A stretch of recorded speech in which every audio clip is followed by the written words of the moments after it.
Diletos amigos, saudações a todos. Nesse episódio do Semcast, vamos falar sobre obesidade infantil. Para isso, temos o Dr. Tiago. Dr. Tiago, muito obrigado. Muito obrigado por ter me convidado. É um prazer estar aqui. Junto a essa mesa, temos também a doutora Elisa, pediatra da SEM. Prazer, muito obrigada por estar aqui de novo. Interessante aqui, esse grupo, forma o SEM Kids, que é a seção pediátrica da SEM. E temos também a doutora Elisa, que é veterana, e o nosso caçula, por assim dizer, o Dr. Tiago, mais novo membro da SEM, que é pediatra e endocrinologista. Isso, endocrinologista pediátrico. Bom, fala um pouco da sua formação para a gente, antes da gente começar a falar, para o pessoal conhecer você. Eu me formei na PUC de Campinas como médico. Depois disso, eu fiz 1 ano de exército brasileiro. E desde o final da faculdade eu optei por fazer pediatria. Fiz a pediatria lá na Santa Casa de São Paulo. Foi lá que eu tive os meus primeiros contatos com a doutora Elisa. Teve bons contatos. Bons contatos. E lá dentro também eu conheci o pessoal da equipe da endocrinologia pediátrica, a doutora Cristiane Koch, doutor Carlos Long, a equipe como um todo. Me apaixonei e fiz mais 2 anos, que estudar mais sempre é bom, né? Daí, depois desse tempo todo, cheguei na endocrinologia pediátrica. É isso. Bom, sobre a obesidade infantil, a classificação de obesidade em crianças é semelhante a adultos? Não, ela difere um pouco, na verdade até bastante, aquela coisa de chamar a pessoa que tem obesidade como obesidade em graus, né, grau 1, grau 2 e grau 3, isso não cabe dentro da pediatria. Existe uma diferença entre a classificação de 0 até 5 anos e depois dos 5 anos também, e a classificação ela vai levar em consideração o Z-score do IMC da criança. Então, é um cálculo que tem que realmente ser feito, colocado dentro dos gráficos. A Sociedade Brasileira de Pediatria e de Endocrinologia, elas colocam como padrão da Organização Mundial da Saúde. Isso é um detalhe, assim, né, assim, fala, poxa, chato ficar falando todo esse monte de regra, mas é um detalhe importante, porque às vezes até o próprio médico, no dia a dia do consultório, ele tem lá um monte de curva para usar, né? Às vezes a gente recebe curva de algum representante, ou mesmo pela internet a gente vai usar, e daí algumas coisinhas são diferentes. Então, é importante enfatizar isso daí, é da Organização Mundial da Saúde. E daí a diferença maior entre essa parte dos 5 anos seria a classificação quando a criança está com um Z-score do IMC acima do +3, como uma criança que tem obesidade grave. O que vai mudar isso? Vou falar, ó, o seu filho, né, ou essa criança tem uma classificação de obesidade grave. É para assustar o pai, assustar a criança, agora é grave, né? Não, né? É quando a gente nota que aumenta o risco cardiovascular, é uma atenção maior, é o tipo de acompanhamento multidisciplinar que aquela criança vai precisar. Ou seja, eu acredito que a classificação ela é um pouco mais simples do que a do adulto, mas é mais complexa porque abre um leque maior dentro de cada classificação para você optar por uma terapêutica ou não. E assim, você acha que atualmente as crianças estão se tornando mais obesas? Assim, existe algum estudo que... Olha, sim, existem estudos comparativos. Se a gente pensar historicamente, não, a classificação de obesidade, além dela ter mudado e mudado até recentemente para os adultos, ela também teve as variações históricas de como ela era feita, como que era feita a medida, como que era calculado. Então, eu acredito que os dados norte-americanos são os mais confiáveis, né, porque eles gostam muito, né, de dados. E sim, a população de crianças com obesidade apresenta sempre um número crescente. Isso acabou levando um monte de alerta, né, para o pessoal do governo norte-americano. Você pode ver um monte de programas pró-alimentação saudável, pró-prática esportiva, que tiveram sim algum impacto nos locais onde elas foram feitas, mas quando a gente olha para o mundo em desenvolvimento, né, como o Brasil, né, Brasil, Índia, China, a obesidade infantil ainda é crescente e é um problema que eu vejo que não tem muita atenção do público geral e governamental. Então, até que ponto, né, a gente vai chegar para começar a pensar numa solução não só local do médico-paciente, mas uma solução mais geral como nação para tentar melhorar o quadro que a gente está hoje. Acredito até que mães, né, quando vê aquele bebê mais gordinho, né, assim, talvez até que já se encaixa nesses critérios de obesidade, vai falar É, o bebê Johnson, né? Isso, culturalmente, as mães acham que criança saudável é criança gordinha, né? As vós, então, mais até do que a mãe e o pai. E isso é um problema, né? Acho que, independente das novas classificações, uma coisa que eu gostaria de acrescentar é que cabe, antes do pai e da mãe perceber, ao pediatra, na consulta de rotina, para dar o primeiro alerta. Olha, o peso da criança está subindo, não é normal, o que está acontecendo? É a primeira pessoa que identifica, muitas vezes antes até do que o pai e a mãe, porque o pai e a mãe estão naquela imagem de cinema, gordinho, saudável, né? Aquela coisa, bochechinhas rosinhas, isso que é o normal, isso que é o bom, a criança magrinha. Aliás, a maior queixa que eu tenho como pediatra geral não é da mãe que traz o filho obeso. Eu tenho a mãe que traz o filho com peso normal e adequado e vem, doutora, por favor, o que nós vamos fazer? Ele está muito magrinho, ele está muito... Olha, os ossos estão aparecendo. Então, culturalmente, é difícil a gente explicar para a mãe que este é o normal, este é o saudável. A gente ainda está é difundido essa ideia de que isso tem que ser corrigido. E muitas vezes a correção do normal acaba sendo uma das principais causas de obesidade infantil. A maioria das crianças não é culpada por comer aquele tipo de comida.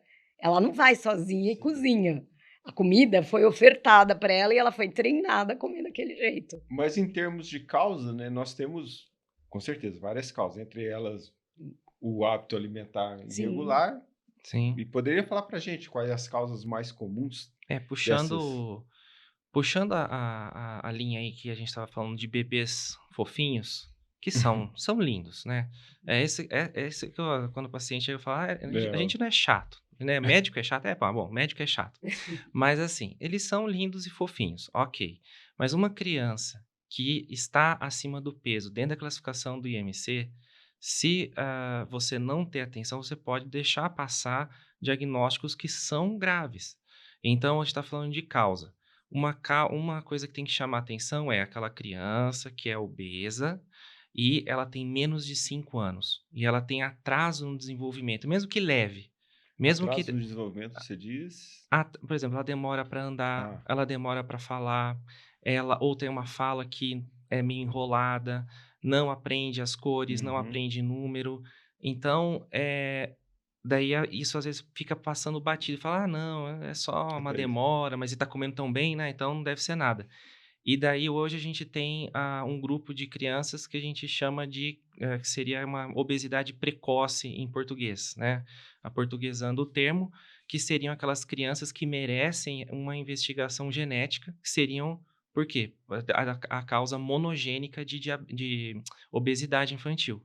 Então, essas crianças menores de 5 anos que estão obesas, têm um atraso nos marcos do desenvolvimento, elas merecem um olhar extremamente atento do pediatra ou do profissional que está acompanhando ela e em especial da família.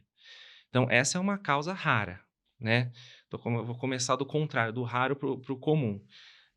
Depois dessas causas monogênicas, né, que são mais difíceis da gente encontrar no dia a dia, teriam as causas, medicamentosas, que também são comuns. Daí todo mundo às vezes chega, né, fala: "Nossa, o corticoide. Ah, meu filho tem asma, e daí ele toma muito corticoide, por isso que ele tá obeso". Não. Infelizmente, não. É porque queria falar que é muito fácil, então vamos cortar o Sim. corticoide, resolvido o problema. Infelizmente, não.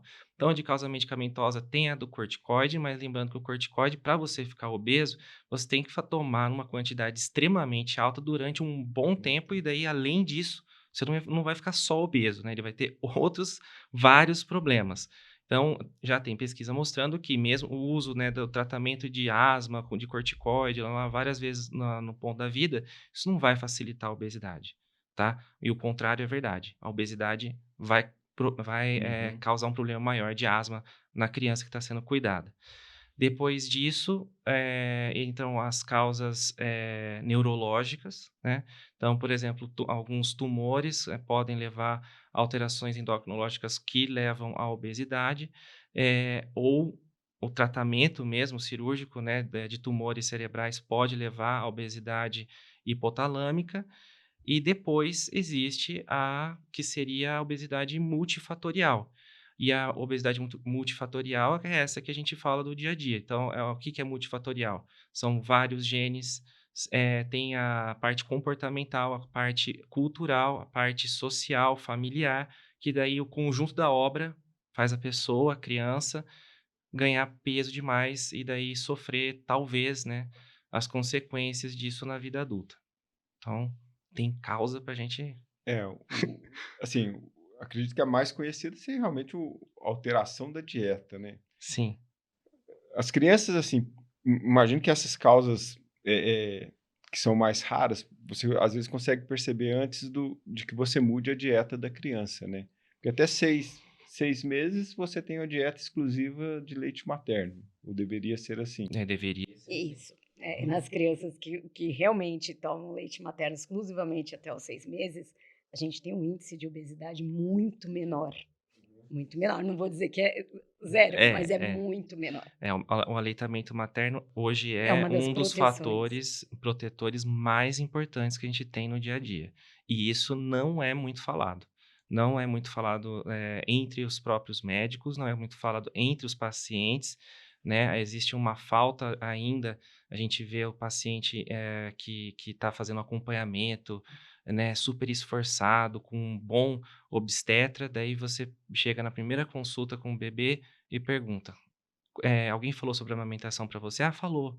Daí o que que falou? Daí mostra um panfleto do hospital, né, então então quer dizer, né, durante 9 meses, você perdeu a oportunidade de falar Uhum. sobre quanto tempo demora? Pouquíssimo tempo demora para você falar só do benefício, falar como é, falar sobre, as técnicas e a importância. Só isso, né. E daí isso com certeza impactaria positivamente na população de maneira geral. Como eu estava falando sobre grandes soluções populacionais, uma delas seria essa, só falar da amamentação, mas ela é super protetora. Bom, então acredito eu que normalmente essa manifestação seja após 6 meses. É aí que acontece algo que Depende. não de causa estrutural da. Se Mas for quando você já tem o erro da alimentação tão precoce, introdução de açúcares, introduções de farináceos e outras coisas, isso só é mais um fator que ajuda. O que eu acho que o Thiago também está querendo dizer assim, não é só a comida que é o fator da obesidade. O que a gente vê hoje em dia é que isso acaba virando um problema comportamental da criança. A comida é o que faz ela se sentir melhor, é o que ganha o sorriso da avó. Então, ela é treinada a comer não só pelo prazer de comer, mas pelo comportamento. Então, se você corta a comida, mas se você não melhora o comportamento, se você não tem um apoio psicológico, se você não vai realmente na causa disso, não adianta fazer dieta, né. E aí, como do mesmo jeito que os adultos ficam frustrados em fazer dieta, a criança fica mais rápido, ela se sente sendo castigada, porque até agora ela foi treinada que esse é o comportamento certo, comer um monte, é isso que traz sorriso, é isso que traz aprovação, e do dia para a noite, tudo que ela foi treinada e ensinada está completamente errado. Então, se você não tiver um apoio, principalmente dessa parte social, psicológica da criança, nada dá certo.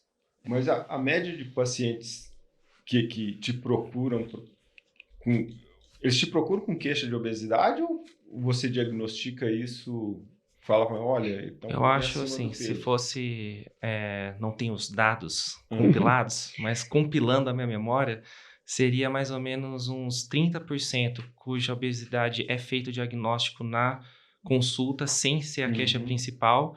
Os 70% seria a queixa principal, a obesidade, do grupo de pacientes Isso. obesos. É mesmo, porque eu acho que te procuram não com viés, né? Mas porque você, como endócrino pediatra, né? Isso. Então, e tem essa dúvida, né, porque às vezes o paciente ou a criança com obesidade, ela fica perdida também, ela fala: "Aonde que eu tenho que ir? Aonde que médico que eu tenho que ir?". E, na verdade, são todos os médicos, né, essa a resposta simples é essa, porque todo médico tem uma coisa a ver com a obesidade. E daí, às vezes, a criança fica perdida, por exemplo, num cuidado nutricional, ela vai numa Uhum. nutricionista.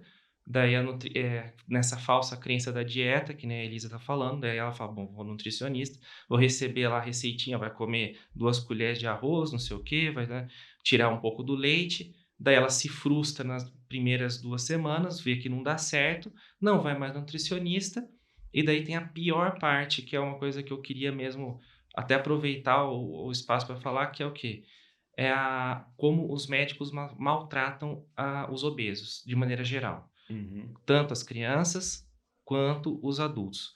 Então, essa é uma coisa que daí seria 100% das crianças obesas que chegam para mim, é relatado isso. Daí quando você faz uma consulta, que eu falo, normal, uma consulta normal, que você tem respeito pelo paciente, o tempo, tudo, daí a pessoa, a família, a própria criança sai até emocionada, fala: "Nossa, você não me culpou, você não me xingou, você não falou que a culpa é minha, que sou eu que comprei as coisas da casa, você não fa". Não, porque não é assim, né. E outra, se essa estratégia da gente ficar, culpando sempre o paciente, né, ou no caso a mãe, fosse uma estratégia boa, você teria resolvido todos os Os problemas problemas. até agora. É uma estratégia péssima, nunca resolveu. Então acho que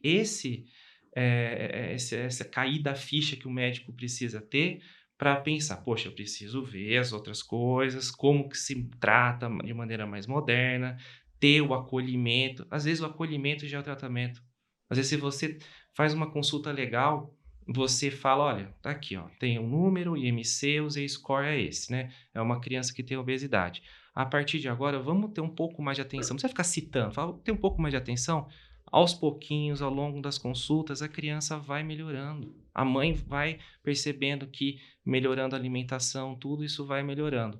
Mas esse é um ponto bem crítico, que é a frustração do paciente, a humilhação que às vezes ele passa em algumas consultas ruins, que acaba fazendo a mãe desistir de buscar ajuda médica. E tem muita criança perdida por aí. Bom, outro ponto que eu acho, né, e gostaria de perguntar para você é como que o hábito, né, antigamente as crianças iam mais para a rua, né, acredito, brincavam mais. Hoje, talvez com telas, né, com essas coisas, isso acredito que impacta Impacta. nesse Impacta. diagnóstico, né, de obesidade infantil. A gente pode citar vários exemplos científicos que vão basear isso daí. Um deles é a orientação do próprio, né, da própria Organização Mundial da Saúde e da Sociedade Brasileira de Pediatria sobre tempo de tela. Uhum. Quando eu abro o site da sociedade na frente da família e falo: "Olha, aqui tá, ó, tempo de tela por cada faixa etária. O que que vocês acham?". Daí tá todo mundo dá risada, né. É 1 hora, 2 É. horas, né. Então, Jogando e na daí eles roda, falam: "Não, colocaram tela". errado, É, e isso não, aí é e o pessoal fala: "Ué, tela o quê? É tela do celular?". Não, tela. Tem tela, conta o tempo, então é celular, é tablet, é televisão, se bem que criança hoje não assiste televisão, né. Não. Mas mas assim, conta tudo, tudo.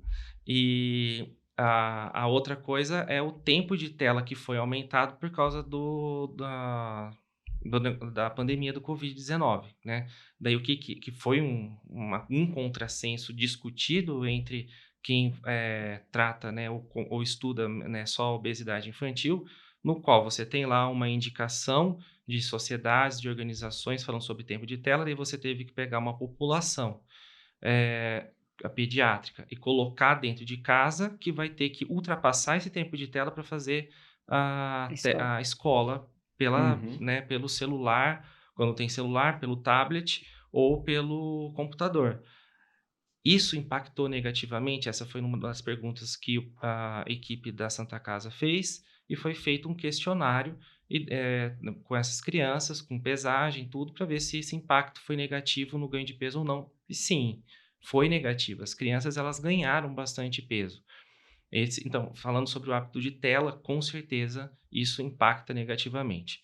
Uma outra coisa que eu vejo em consulta é a relação da criança com a comida e a relação que a família tem com a comida. Então, eu acho que isso também, isso é uma especulação minha, claro, também piorou com a pandemia. Por quê? Porque a nossa relação da comida se transformou de uma coisa, que você ia para o trabalho, meio quando você podia ter uma alimentação mais saudável, você procurava talvez um restaurante, ou você tinha preparado a comida, e daí você, né, leva para comer, e isso, né, facilita a alimentação saudável, só que daí todo mundo teve que trabalhar em casa. Trabalhar em casa, você junta todos os afazeres da casa numa coisa só, e daí qual é a comida que você tem? A comida que chega para você, chega por aplicativo. E geralmente a comida mais saudável, digamos assim, ela é mais cara, né? Sim. Então, de maneira geral, as pessoas acabam, né, tiveram uma diminuição na renda. Com o trabalho em casa, acabam optando por um número maior de vezes comer por via delivery comidas que não são muito saudáveis. E daí uma pergunta que eu faço também no consultório para a criança, surpreendentemente só umas 2 acertaram. Como nasce o feijão? Pois não fazem mais a experiência na Não escola de fazem. plantar o Não feijãozinho? fazem. Incrível. Daí eu pergunto: o feijão nasce numa árvore? É uma árvore de feijão? E daí tem uma frutinha, daí você abre aquela fruta e tem um monte de feijãozinho dentro? É assim que funciona?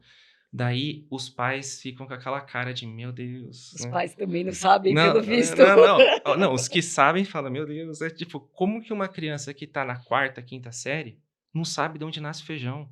Não sabe da onde nasce o arroz? Deve perguntar, do mesmo lugar onde vem o litro de leite, da Né? Então, assim, o que a gente vê nas políticas escolares, né, tudo mais, na Itália, em especial, isso é muito forte. No Japão, isso é muito forte. O Japão é exemplo, né, porque é um lugar que a obesidade infantil sempre não foi um problema para eles.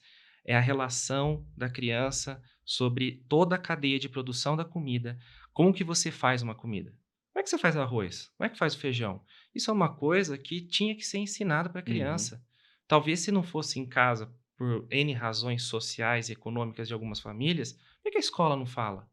Entende? Então, assim, o que impacta psicologicamente e economicamente e culturalmente na criança, o que que é? Poxa, se eu apertar um botão, levantar a mão para minha mãe, ela chega com um prato de comida?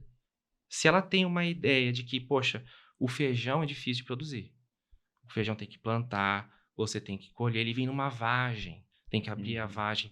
Quantas pessoas trabalharam para chegar naquele feijãozinho que você está lá comendo? O arroz, o bife. De onde vem o bife? É uma planta de bife? A gente vai lá e, né, e colhe Verdade, o as crianças bife? às vezes não têm Não noção que é um sabe, bicho. entendeu? Então, na hora que ela vê aquilo, como que a gente sabe disso? Existem alguns trabalhos comparando o quê? Se você, esse é um exemplo legal. Você pega uma sala de aula com crianças, outra sala de aula com crianças, e você chega numa das salas e entrega um bolo, e daí você pega essa outra sala, você ensina a fazer o bolo, e o bolo que elas vão comer é o bolo que elas fizeram. Que elas A, fizeram. a sala que aprendeu a fazer o bolo assou, e ela vai comer menos bolo do que aquela que o bolo chegou pronto. Por quê? Porque ela criou uma relação com a comida. Ela criou aquilo.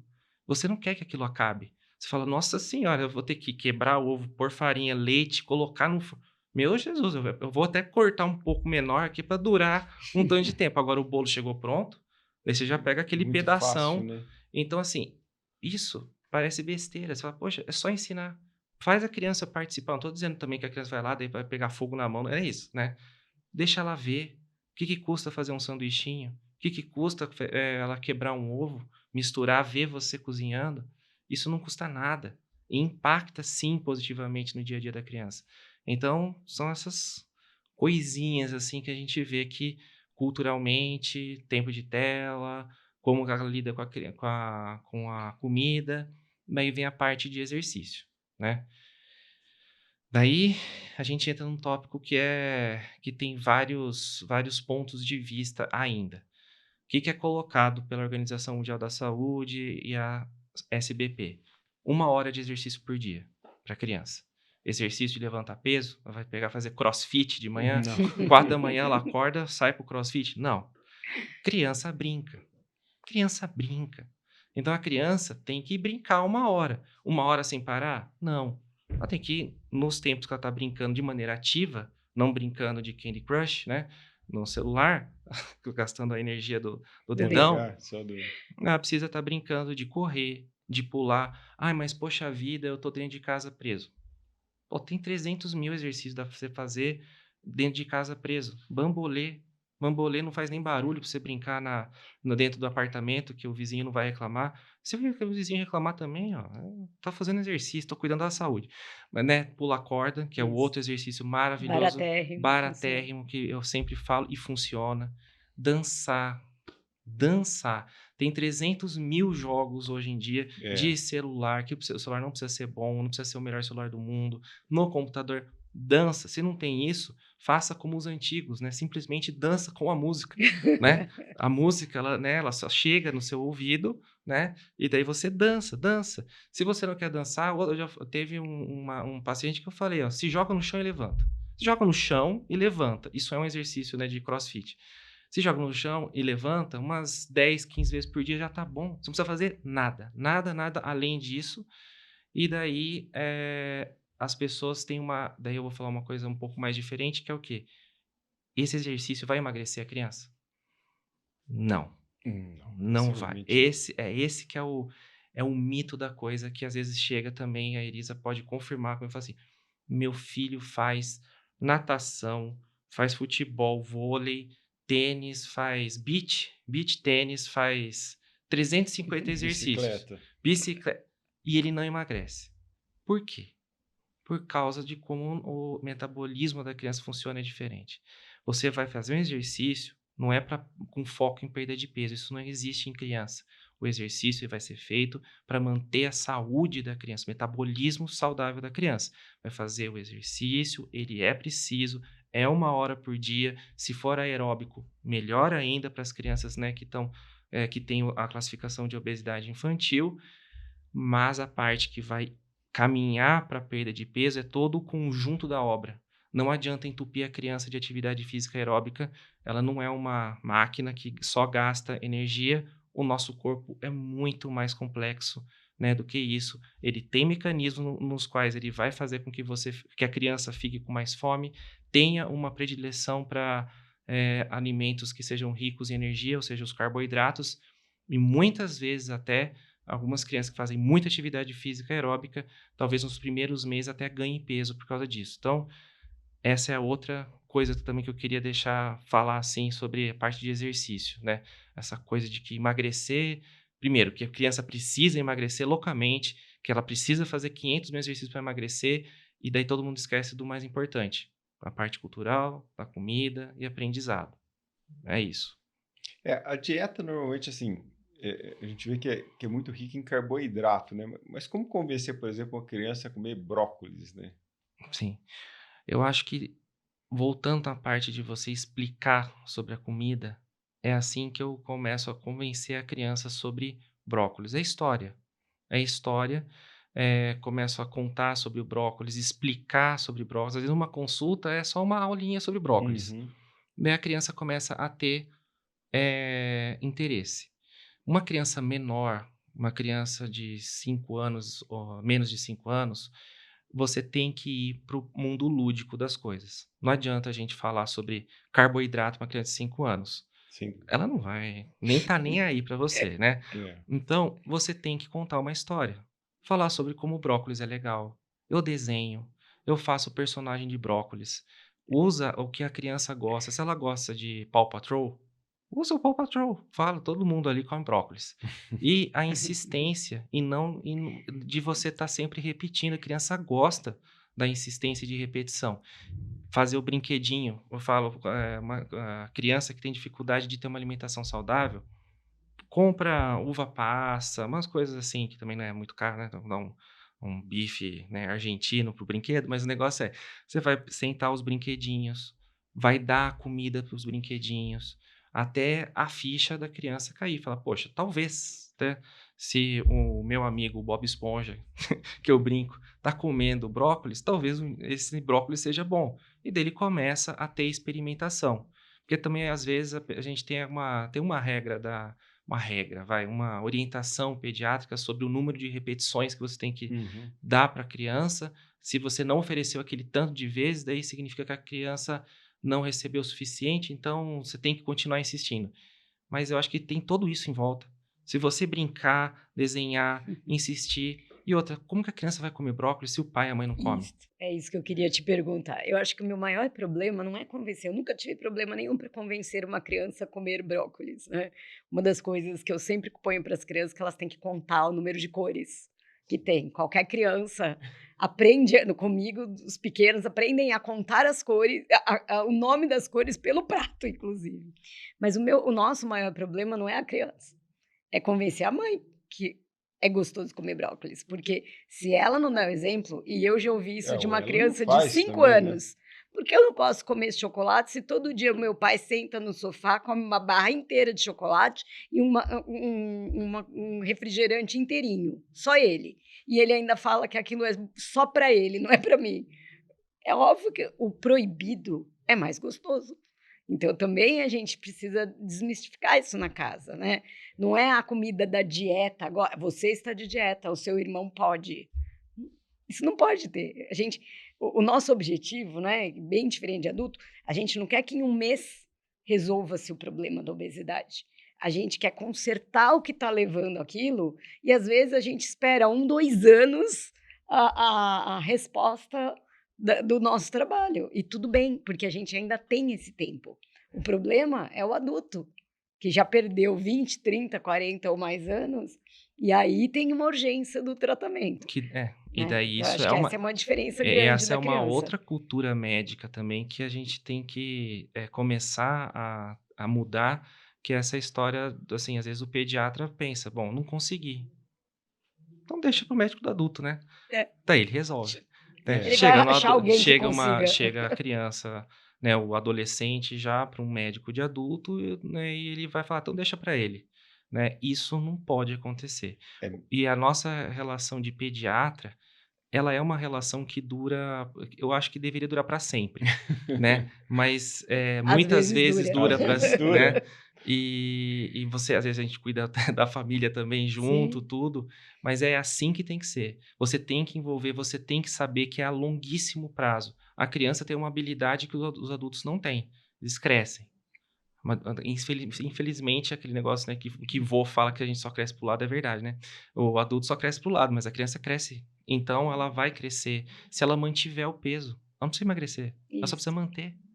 É só isso. É, assim, levando-se em conta esse pensamento, né, de que assim, você deixa a criança para resolver um problema mais tarde, isso gera algumas complicações, Sim. né? A gente Deixa. podia falar dessas complicações de obesidade em criança que vão repercutir na vida adulta Sim. dessa criança, né?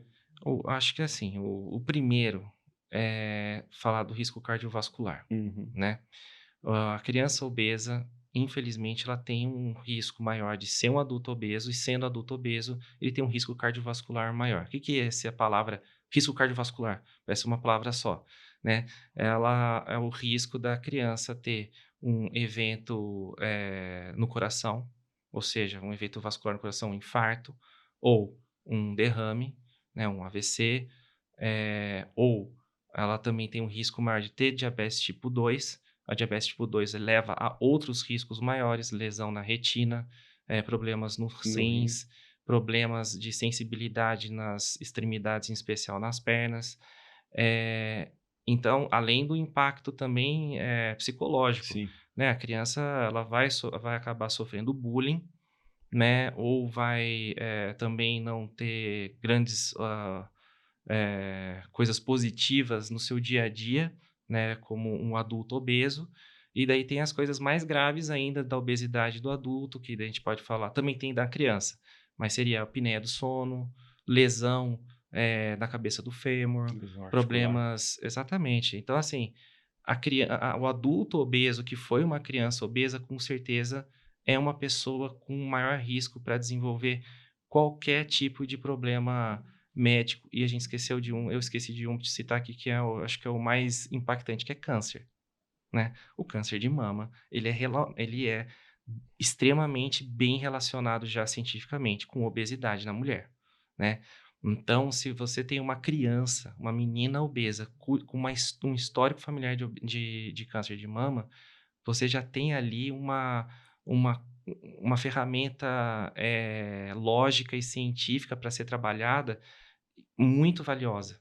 Se aquela menina ela acabar não se tornando uma adulta obesa e você acabar com um ciclo, né, tumoral, talvez familiar, isso já valeu tudo, todo o esforço, né?